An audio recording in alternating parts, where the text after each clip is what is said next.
सभी प्रभु प्रेमियों को मेरा प्यार भरा राधे राधे।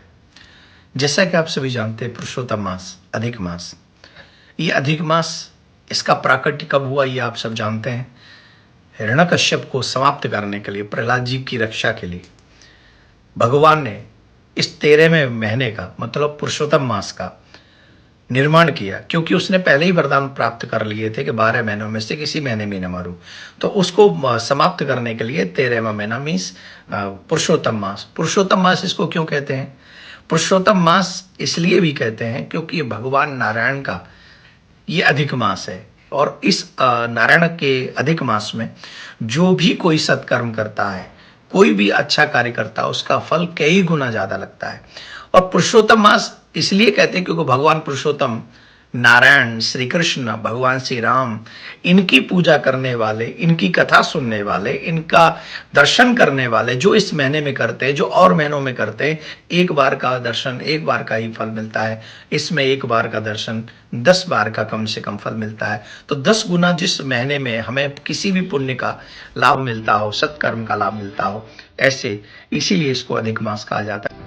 इस अधिक मास में हमको कुछ ऐसे कार्य करने चाहिए जिन कार्यों को करने से हमारी जो आध्यात्मिक यात्रा है उसमें हम लोग आगे बढ़ सके।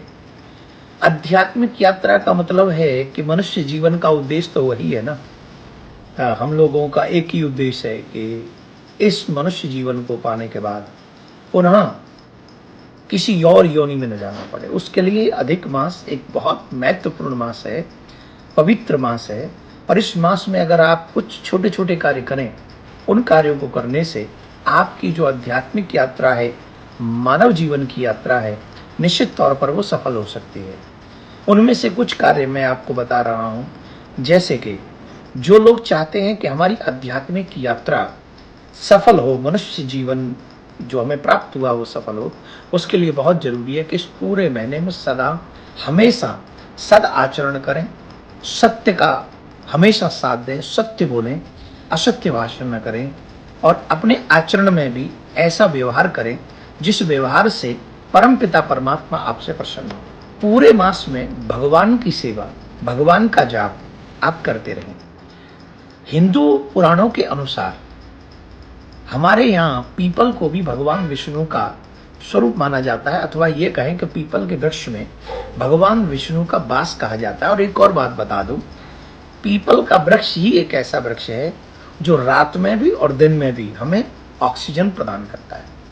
तो हमें चाहिए कि घी का दीपक जलाकर पीपल के वृक्ष के नीचे, पीपल के वृक्ष के नीचे घी का दीपक जलाएं, परिक्रमा करें, और हो सके तो एक लोटा जल पीपल के वृक्ष पर अवश्य चढ़ाएं। उससे भगवान विष्णु प्रसन्न होते हैं। दूसरे जो चाहते हैं लक्ष्मी और नारायण हमारे ऊपर प्रसन्न हो, जो चाहते हैं कि लक्ष्मी की देवी जी भी हमारे घर में वास करें, नारायण भगवान की कृपा भी बनी रहे, लक्ष्मी नारायण दोनों वास करें, तो उसके लिए बहुत आवश्यक है दक्षिणवर्ती शंख की पूजा। जो दक्षिणवर्ती शंख होता है उसकी पूजा आप अपने घर में एवरीडे इस अधिक मास के समय पर करें। तीसरा एक और अहम उपाय मैं बताता हूँ। जैसे हम लोग मनुष्य जीवन प्राप्त करते हैं तो कहीं ना कहीं पदोन्नति इत्यादि वगैरह हमारे मन में इच्छाएं होती हैं कि हम पदोन्नति मिल जाए, कुछ और आगे हमारा बिजनेस आगे बढ़े, घर में ये हो जाए, तो सब लोग चाहते हैं। उसके लिए भी जरूरी है कि आप नवमी के दिन कन्याओं को अपने घर में बुलाकर भोजन कराएं, उनका आदर करें, उनका पूजन करें। अगर आप ऐसा करेंगे तो निश्चित तौर पर आपको पदोन्नति प्राप्त होगी। ऐसी कुछ चीजें हैं छोटी छोटी जिनको हम करें इस अधिक मास में, स्पेशली मंत्र जाप, स्पेशली भगवान का पूजन, स्पेशली हमारा आचरण, अच्छा व्यवहार होना चाहिए। और सबसे बड़ी बात है कि नित्य कथा श्रवण होना चाहिए। हमारे श्रवण रंध्रों में भगवान की कथा पढ़ती रहे।